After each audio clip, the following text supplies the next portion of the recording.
Pedri, Ferran and Balde all out with hamstring injuries. Gavi with an ACL, Ansu Fati getting repetitive injuries at Barca, forcing him to leave the club, and now Frankie out as well. Is this simply a mere coincidence, or does it indicate a darker meaning as to the inexperience and weaknesses of the Barcelona medical team? When Xavi took over as Barcelona coach in late 2021, one of his main objectives was to change the medical department. In what was then considered to be an overhaul by Barca fans, he brought back a club doctor who had served the club for decades, being Ricard Puna, along with Xavi Lind and other names. What's interesting about these names is that some of them have had little to no experience working in their respective roles in Europe. Taking Jordi Macias, one of our physios, he had no experience working as a physio for a football club prior to Barcelona. Other names have been recruited from Xavi's inner circle, largely from Qatar. Many, especially on Twitter and Reddit, are very angry with this issue. But in truth, this is not the biggest of problems. Analyzing the other medical teams of clubs in Europe, many recruit from within and are often poached from smaller sporting teams in the country, notably Man City and PSG, who often recruit from second and third division clubs to actually come on their medical team. So if the medical team isn't the issue, is it the training and recovery methods that Barcelona exercise? I wouldn't say this either. Barca is home to what is known as the Innovation Hub, and located literally in the Camp Nou, and it's home to sports science and that type of research in the football community, and it was arguably one of the first football institutions to monitor a footballer's heart rate using sensors and augmented reality, but targeted to bring individuals in the field to one community, and they've been ahead on this issue as well. But this is where things get a little bit more twisted, because the biggest reason most blame these injuries down to is staff preparation. Now, this is an interesting area to look into because Barca historically prepares so highly on the technical side of the game that they lack the physical preparation. Xavi Simons, a Barca youth player, mentioned this following his move to PSG, saying, quote, "Believe me, at Barcelona you don't do a lot of work in the gym. You work with the ball, but not in the gym," he said. "When I went to PSG, I discovered that they worked in the gym. I saw the differences directly. The French league was very physical." Now, people will immediately point to the Peps of this world, who is famously, never really did that much physical work, but obviously his teams were some of the most pressing and physically demanding teams in the world.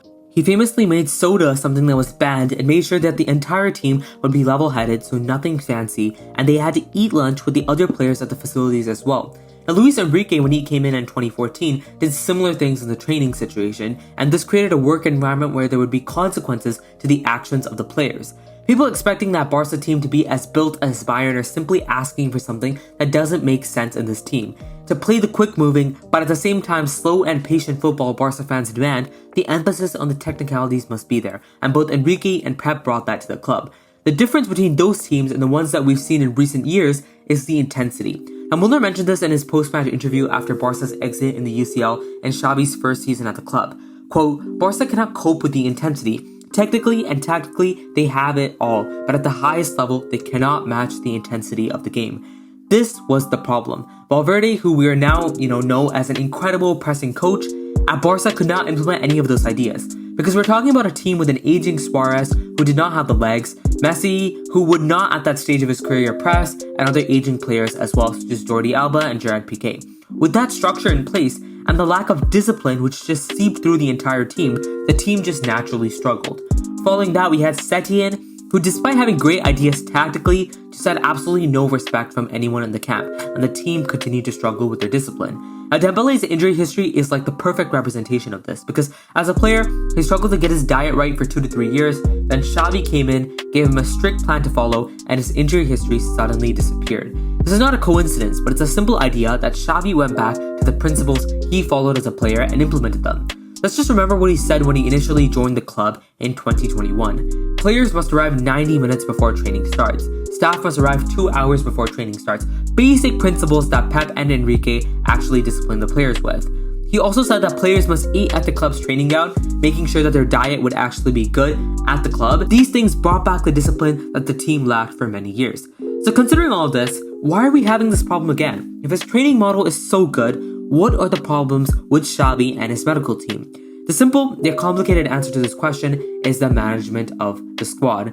As most of us know, Pedri was overplayed as a teenager. Before 2021, he hadn't had a single injury, but that hamstring both on his left and right leg seems to affect him constantly, and this is because we've rushed him out of necessity and not respected the rest a young player needs in football. After his first injury, he was given basically no rest, and he kept on coming back because of the necessities of the team.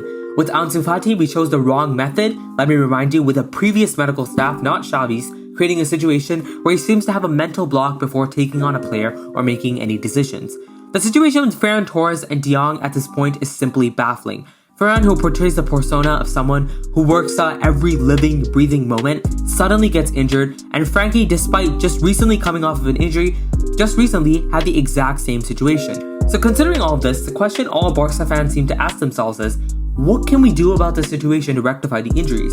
The first thing I would say is rotation.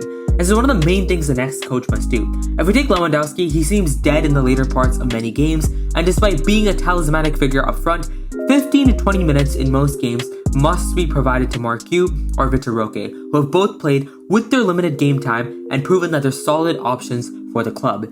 There must also be better options for the team in terms of the squad, which is a problem that will always create injuries.